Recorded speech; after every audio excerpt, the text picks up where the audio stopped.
সাম্প্রতিক সহিংসতার তদন্ত করতে হবে বাংলাদেশকেই। জাতিসংঘ বা বিদেশি বিশেষজ্ঞরা শুধু বিশেষজ্ঞ সহযোগিতা দিতে পারে, এমনটাই মনে করছেন কূটনীতিক বিশ্লেষকরা। বলছেন, গ্রহণযোগ্য তদন্তে আন্তর্জাতিক সহযোগিতার পাশাপাশি খুবই গুরুত্বপূর্ণ দেশীয় রাজনৈতিক সদিচ্ছা। সহিংসতার ঘটনা তদন্তে জাতিসংঘের নিজস্ব সক্ষমতা নেই। কোটা সংস্কার আন্দোলনের জেরে বাংলাদেশে সাম্প্রতিক ঘটনাবলী তদন্ত করতে হলে সংস্থাটিকে বিশেষজ্ঞ ভাড়া করতে হবে। জাতিসংঘে বাংলাদেশের স্থায়ী প্রতিনিধি হিসেবে ৬ বছর কাজ করে আসা সাবেক পররাষ্ট্রমন্ত্রী ডক্টর একে আব্দুল মোমেন বলছেন, এজন্য বিশেষজ্ঞ ভাড়ার খরচ দেবে জাতিসংঘই। আমরা যখন যুদ্ধ অপরাধীদের বিচার করি তখন আমাকে সরকার বলেছিল যে তোমরা জাতিসংঘের কাছ থেকে এক্সপার্টিজ আনো। জাতিসংঘের কোনো এক্সপার্ট নাই, অন্য জায়গার থেকে তারা হায়ার করে। জাতিসংঘ তখন ওদের ওই আনাগোনার পয়সা টসা দেয়।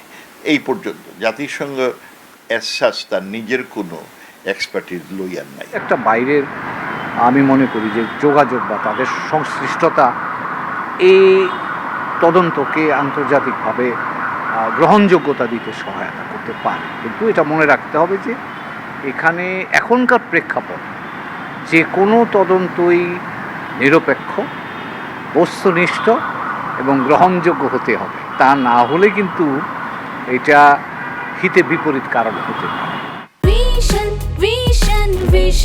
100% কপার কন্ডেন্সারে তৈরি ভিশন ফ্রিজ, তাই গুণে মানে অটুট থাকে বছরের পর বছর। তবে আন্তর্জাতিক সহযোগিতাও প্রশ্নবিদ্ধ হতে পারে যদি বাংলাদেশের রাজনৈতিক শক্তি স্বচ্ছ তদন্ত না চায়, এমনটাই মনে করছেন সাবেক সচিব ও রাষ্ট্রদূত হুমায়ুন কবির।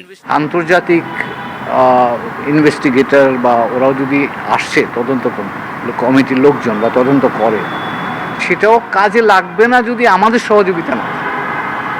কাজে তারা তো বাইরে থেকে সে করতে পারবে না, তাদের তো তথ্যপত্র দিতে হবে, সহযোগিতা করতে হবে, তবেই না তারা কাজ করতে পারবে। জাতিসংঘ বা অন্য কোনো দেশ এই তদন্তে এগিয়ে এলে সেটাকে ইতিবাচক হিসেবেই দেখছেন এই দুই সাবেক কূটনীতিক। তারা বলছেন, মূলত প্রমাণ সংগ্রহ এবং তদন্ত নিরপেক্ষ হচ্ছে কিনা সেটা যাচাই করাই হবে আন্তর্জাতিক সহযোগীদের কাজ। প্রথমত আমার দেশে কেউ পাঠাতে গেলে আমার পারমিশন লাগবে। মাননীয় প্রধানমন্ত্রী সেই পারমিশনটি, she is very generous, but she wants যে দেখতে চাই আসলে কে এগুলো অত বড় অনিষ্ট করলো। তো দিস ইজ গুড। জাতিসংঘ এখানে কী ধরনের সাহায্য করতে পারবে? একটা হলো তারা ওই হায়ার করবে, এসে টেকনিক্যাল ম্যান আসবে, আমাদের প্রসেসটা তারা অবজার্ভ করবে। আমাদের investigation capacity as a nation, যারা ইনভেস্টিগেটিং প্রসিকিউশন ইনভেস্টিগেশন যেগুলো ডিপার্টমেন্ট আছে, সেই ডিপার্টমেন্টগুলির সক্ষমতা নিয়ে কিন্তু অনেক দিন ধরে কথাবার্তা হচ্ছে, এবং সেগুলো যেহেতু আমরা এগুলোর বিষয়ে মনোযোগী সবসময় থাকিনি, সেই ক্ষেত্রে এগুলোর দক্ষতা হয়তো অনেক ক্ষেত্রে কমে গিয়ে থাকতে পারে। তো সেইখানে বাইরের ইনভেস্টিগেশন যদি আমরা সহায়তা নিই, টেকনিক্যাল সাপোর্ট, সেক্ষেত্রেও তো তারা আমাদের সহায়তা করতে পারে। কিন্তু আশিকুর রহমান অপু, এটি নিউজ, ঢাকা।